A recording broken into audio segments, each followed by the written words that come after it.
Yes, my lord. They are all gone. The entire unit has been wiped out. King Arlant sat stern in his throne. He looked down at the red marble resting at the tips of his fingers. He clenched it tightly into the center of his hand and sighed. Then I order death unto them. Let them know no mercy, nor pity or remorse. I will see this world scorched in the fires of my vengeance.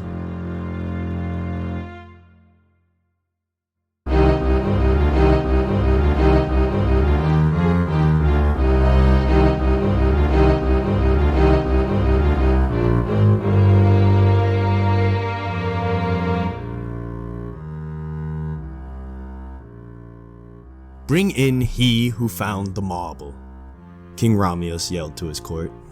He had been waiting for this moment all day, shifting through the myriad of meaningless complaints and requests, and now it was time to follow the rumor. The peasant hesitantly walked down the carpet. His eyes darted around, looking at each holographic insignia floating along the walls. This technology was foreign to his tier. My lord, he bowed his head down as soon as he laid eyes on the king. Rise. What is your name? Darian, my lord. Darian, have you ever laid eyes on finery such as in my castle? Darian looked around the room again. The majestic glow was beginning to make his head hurt. No, my lord. And yet, it is said you have seen the last marble of King Arlant. Darian felt a twinge in his stomach as Romulus' voice changed. Now, I am not one for rumors and fiction, yet something of that power cannot be ignored. Romulus activated his red hollow sword and pointed at Darian. What do you know of the marble? Darian forced his breath to slow. The marble is said to have been what the famed King Arlant used to burn the world. It executed his wrath, and I have seen it. Romulus mulled over the prospects before him. Why not take the marble for yourself? You could have taken my throne with little struggle. Darian looked up with confusion. My lord, someone of my station couldn't possibly wield such a power justly. I dare not touch the marble. Only one such as yourself, King Romulus the Ordained, could conquer the marble. The king and the peasant locked eyes for a moment. The king's intense thought was shown through his pupils. Romulus made his way towards Darian. Then it is settled. Henceforth, you shall be known as Sir Darian. The king moved the sword from shoulder to shoulder. And you alone shall accompany me in claiming the marble of Arlant. Shock stole Darian's voice for a moment. You honor me, my lord. Rise, for you are going to change this world.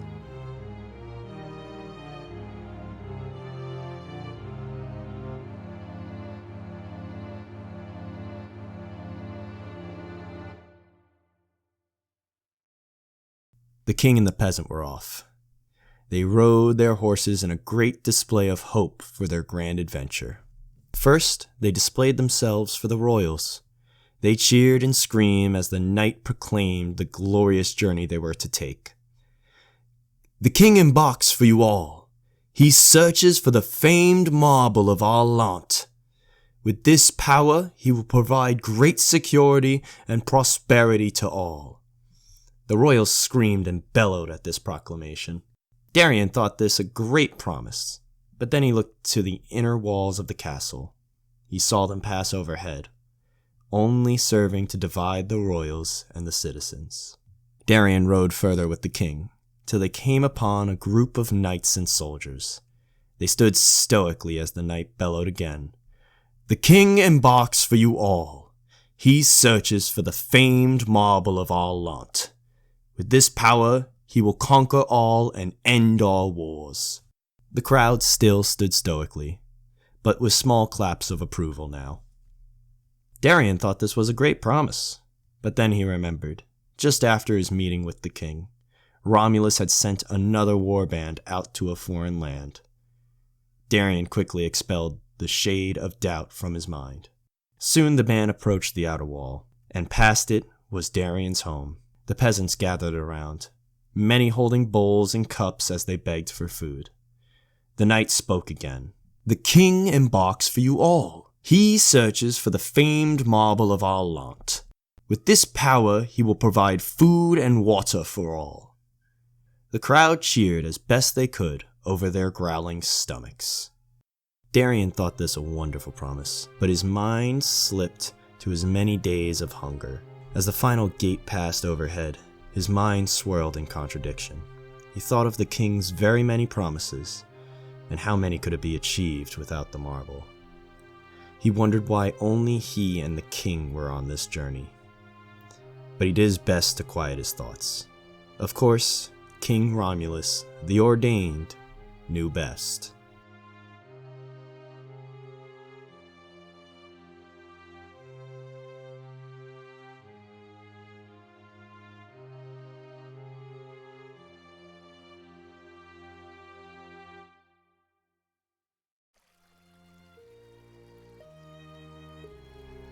The duo came upon a flowing stream.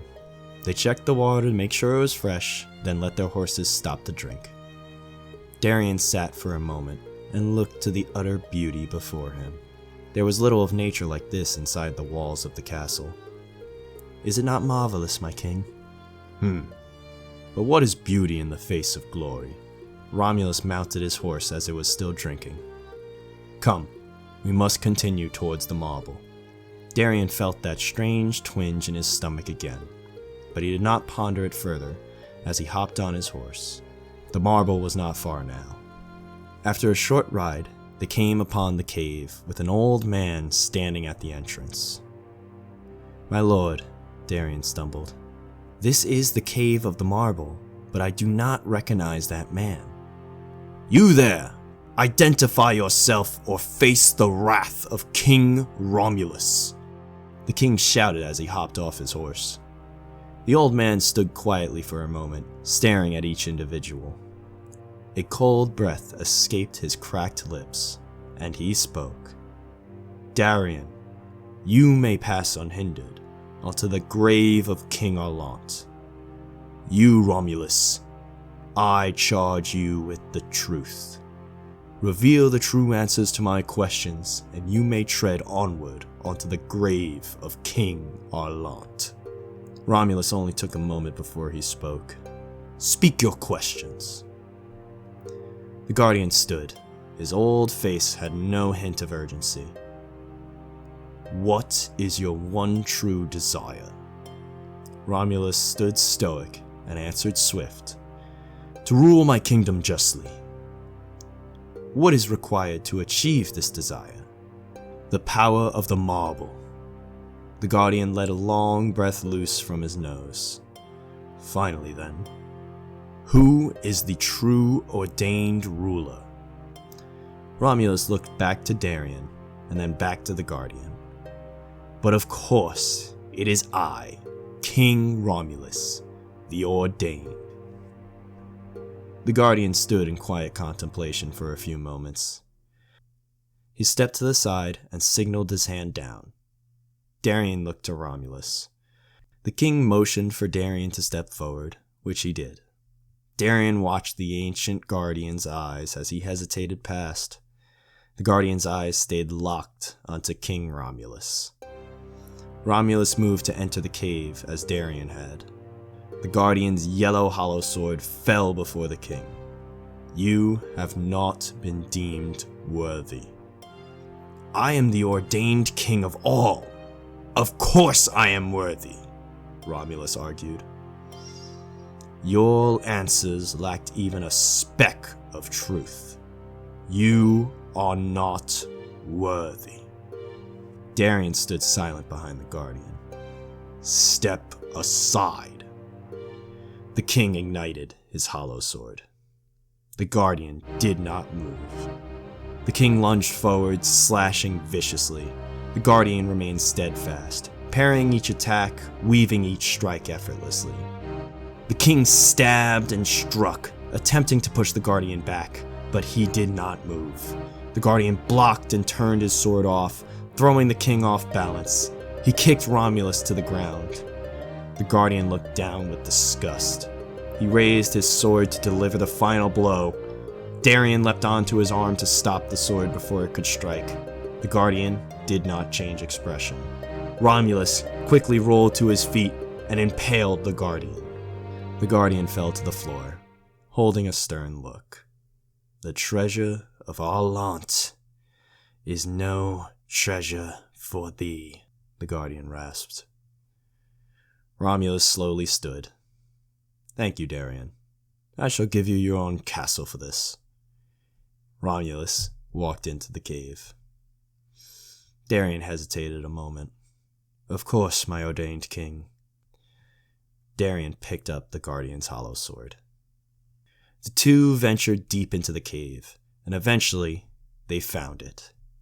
The marble sat red in the hand of a skeleton. It clearly radiated its hidden power.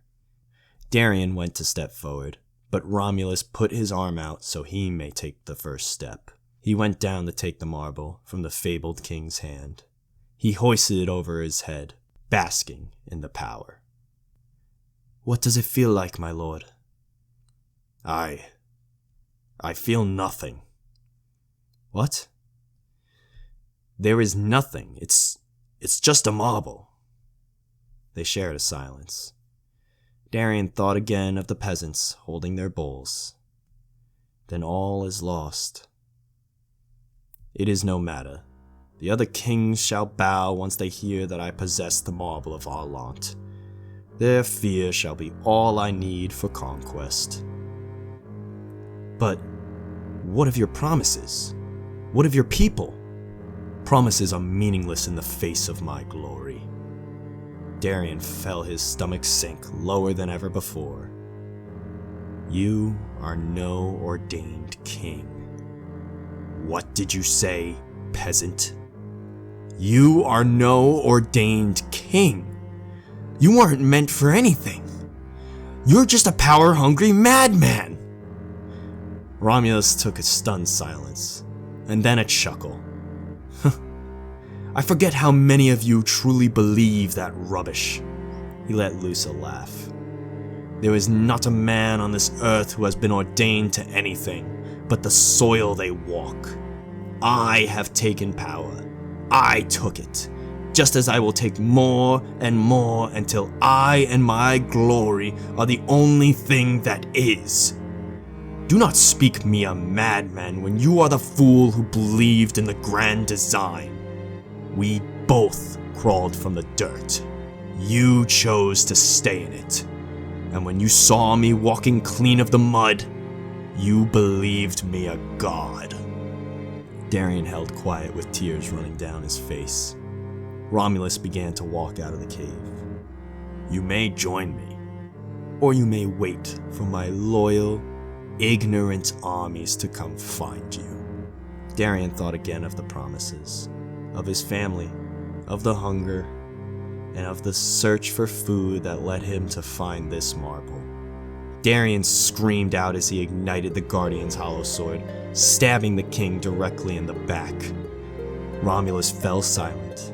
No last word, just a quiet end. Darian stood shaking. He knelt down to pick up the marble and walked out of the cave.